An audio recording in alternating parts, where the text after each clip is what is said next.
Le Festival de la Terre ou l'opération Séduction des jeunes agriculteurs. Chaque année, l'organisation de l'événement tourne dans l'un des 9 départements du Grand Ouest. Cela faisait donc 9 ans que le festival n'avait pas pris ses quartiers en terre sartoise. Et en période trouble, rien de tel qu'un festival pour communiquer. Une opération comme ce festival est pour nous l'occasion de nous faire connaître, de faire connaître le métier d'agriculteur, pourquoi pas susciter la vocation à certains jeunes de choisir ce métier et aussi de faire passer certains messages, notamment dans les moments de difficulté que l'on connaît sur la conjoncture agricole.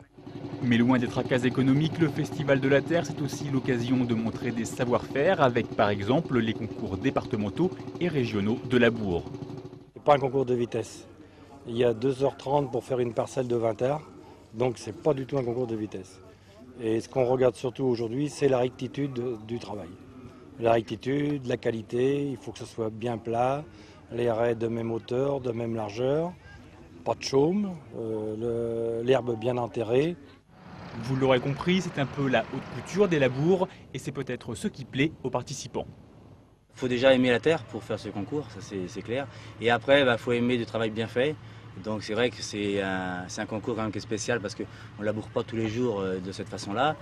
Ça apprend à être très très droit, rigoureux et d'avoir un aspect de labour le plus beau possible. Pendant ce temps, de l'autre côté du champ, on laboure aussi, mais là, il faudra être beaucoup plus patient. Et puis, pour les passionnés de tracteurs et de vitesse, il ne fallait pas rater le tractocross.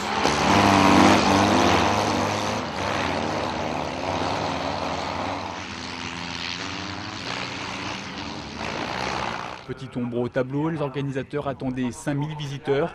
Pas sûr que le chiffre ait été atteint.